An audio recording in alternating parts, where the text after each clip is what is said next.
Perkembangan teknologi yang sudah sangat cepat seperti sekarang dapat membuat kita mudah mengakses sebuah informasi. Namun, yang menjadi salah satu akar permasalahan dari percepatan informasi adalah berkembangnya pseudoscience atau ilmu semu di kalangan masyarakat. Pseudoscience sendiri adalah suatu istilah pada suatu hal yang seperti ilmu pengetahuan, namun cenderung tidak valid, tidak rasional, dan biasanya bersifat dogmatis. Salah satu pseudoscience yang berkembang di masyarakat adalah pijat refleksi atau refleksologi. Refleksologi mengklaim bahwa titik pijat refleks pada telapak kaki mengarah pada beberapa organ tubuh, seperti mata, telinga, paru-paru, hati, dan beberapa organ lain. Beberapa masyarakat percaya bahwa refleksologi bisa menyembuhkan berbagai penyakit yang mereka miliki, serta menjadi alternatif pengobatan selain berobat ke dokter. Selain digunakan untuk menyembuhkan penyakit, refleksologi juga digunakan sebagai alat diagnosa sebuah penyakit. Salah satu produk refleksologi yang sampai saat ini masih sering kita jumpai adalah sandal refleksi dan lantai batu pijat. Biasanya, produk-produk tersebut digunakan untuk menghilangkan sakit, serta sebagai model pengobatan dengan harga yang terjangkau. Produk-produk tersebut masih banyak beredar dan dijual dengan bebas. Bagi para pelanggan, mungkin kebenaran dari suatu produk mulai tersingkirkan karena banyaknya testimoni positif, sehingga membuat mereka juga percaya akan manfaat dari sandal dan lantai refleksi.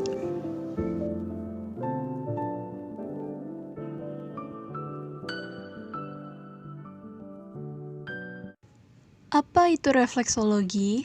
Refleksologi adalah tindakan yang memberikan tekanan pada kaki dengan tangan tanpa menggunakan lotion atau minyak berdasarkan daerah yang mencerminkan gambar tubuh pada kaki. Refleksologi sudah digunakan lebih dari 4.000 tahun lalu, tepatnya di daratan Cina. Refleksologi juga ada di Mesir yang buktinya terdapat pada gambaran makam Ankh-Mahor. Perkembangan refleksologi modern itu awalnya dikembangkan oleh Dr. William Fitzgerald. Beliau mendapat gelar medis di Universitas Vermont pada tahun 1995. Dr. Fitzgerald menulis buku yang berisi tentang cara meringankan rasa sakit. Lalu buku itu disempurnakan dan menjadi buku yang berjudul Zone Therapy or Curing Pain and Disease.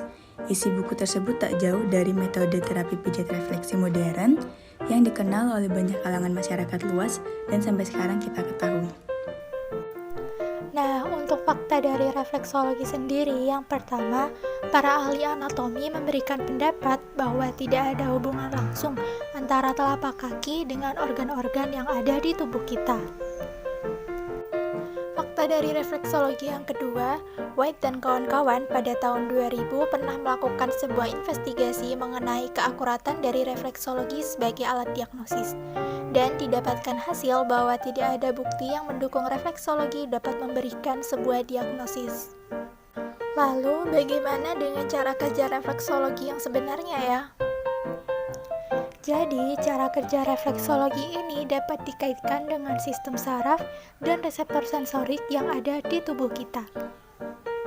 Selain itu, ada salah satu teori yang bisa menjelaskan cara kerja refleksologi, yaitu teori gate control.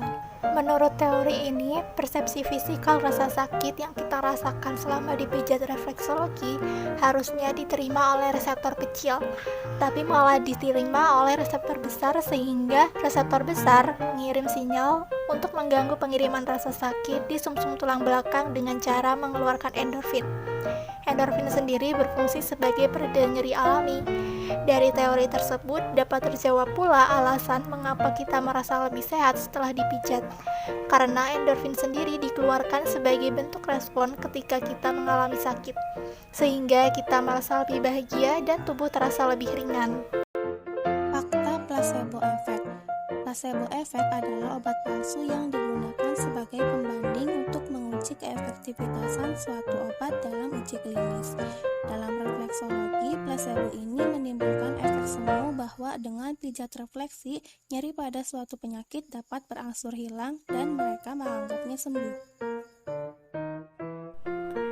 Terapi refleksologi yang telah kita kenal selama ini hanyalah pseudoscience belaka, sebab tidak dapat dibuktikan secara ilmiah.